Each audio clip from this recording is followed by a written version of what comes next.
Manque et souffre d'équipements, donc différents laboratoires tels que en chimie, en physique, en biomédicale, en mécanique, génie civil, technologie, etc.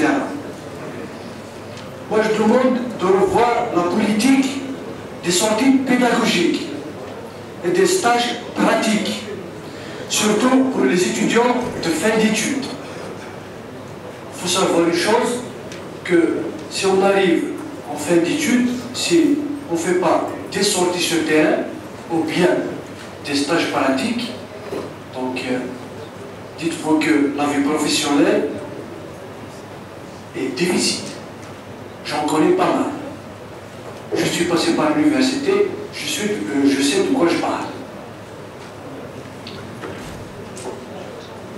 Donc, ma question, que l'université de Mouloud Maamri souffre de certaines insuffisances et non-satisfaction dans pas mal de domaines et différentes facultés. Donc j'apprends que certaines infrastructures ont été laissées à l'abandon, à l'arrêt. Même il y a des infrastructures et des projets qui ne sont même pas lancés. Donc le rapport qui a été fait par le président de la commission d'éducation enseignement professionnel et formation professionnelle, enseignement supérieur plutôt, donc je l'ai accompagné durant ces sorties. Donc c'est un constat qui est alarmant.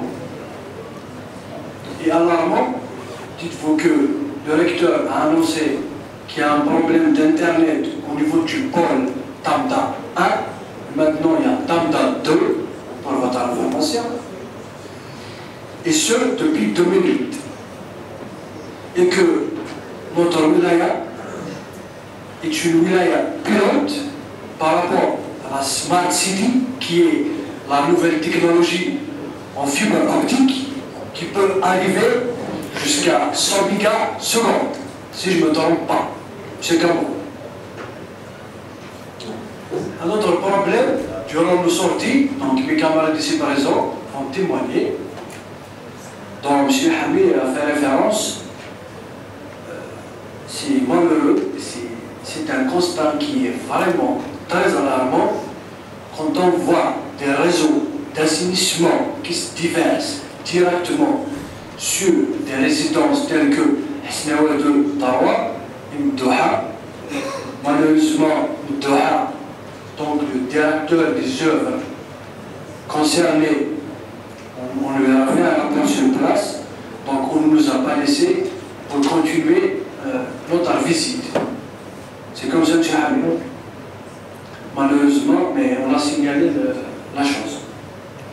Donc on voit des assainissements avec des diamètres, des débits importants qui se déversent directement sur les cours des résidences, Douha et Bastos. Il faudra y remédier. Donc, monsieur le Wali, vous dégagez une commission pour faire un constat. Et monsieur les directeurs concernés des œuvres universitaires, il faudra que vous serez associés. Parce que, premièrement, vous êtes les premiers concernés.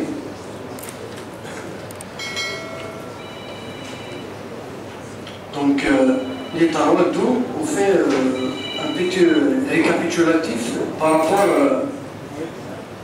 à les résidences dont ils s'occupent.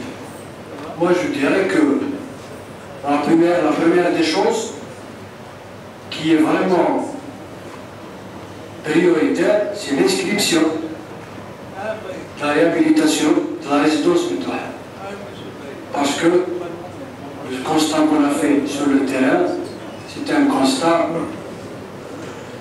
Moi-même, j'ai vu que c'est une situation qui est vraiment prioritaire parmi les priorités.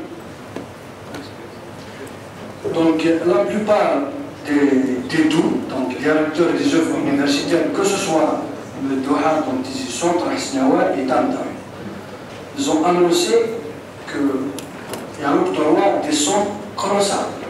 On parle de 145 à 150 milliards pour l'acquisition etc. Et qui est de 118 pour Hasnawa et de 146 milliards pour Tamta.